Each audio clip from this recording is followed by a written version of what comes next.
پاکستان کی تاریخ کے ہولناک انکشافات۔ سابق وزیر اعظم نواز شریف کے دور میں پی آئی اے کے طیاروں پر منشیات سمگل کی جاتی رہیں۔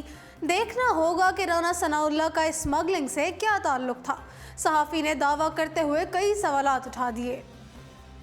مسلم لیگ نون پنجاب کے صدر اور ممبر قومی اسمبلی رانا ثناءاللہ کی گاڑی سے منشیات برآمدگی کے بعد ان کے پراسرار کردار پر کئی طرح کے دعوے کیے جانے لگے ہیں۔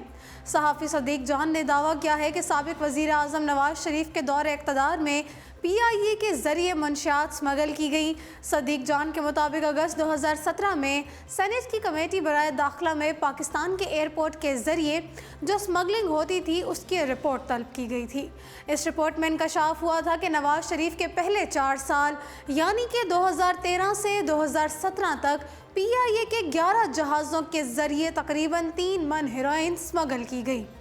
انہوں نے کہا کہ جو لوگ یہ کہہ رہے ہیں کہ ایسا کیسے ہو سکتا ہے، رانا ثناءاللہ اپنی گاڑی میں ہیروئن یا چرس رکھ کر جا رہے تھے، تو وہ یہ بتائیں کہ پی آئی اے کے طیاروں میں منشیات کی سمگلنگ کیسے ہو سکتی ہے۔ یہ جہاز کبھی انگلینڈ گئے تو کبھی امریکہ اور کئی اہم ممالک میں یہ ہیروئن پکڑی بھی گئی۔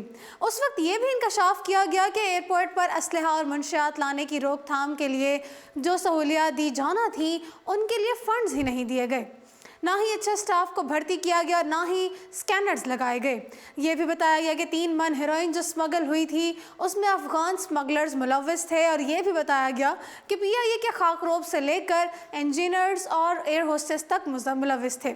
اب دیکھنا یہ ہے کہ 2017 میں جو انکشاف ہوا تھا اس کے تانے بانے کہیں رانا ثناءاللہ سے تو نہیں ملتے۔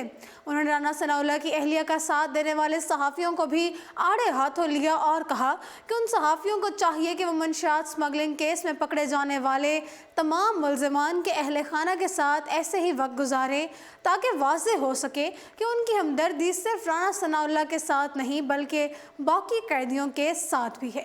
جی ناظرین، فی الوقت اردو پوائنٹ اسٹوڈیو سے اتنا ہی۔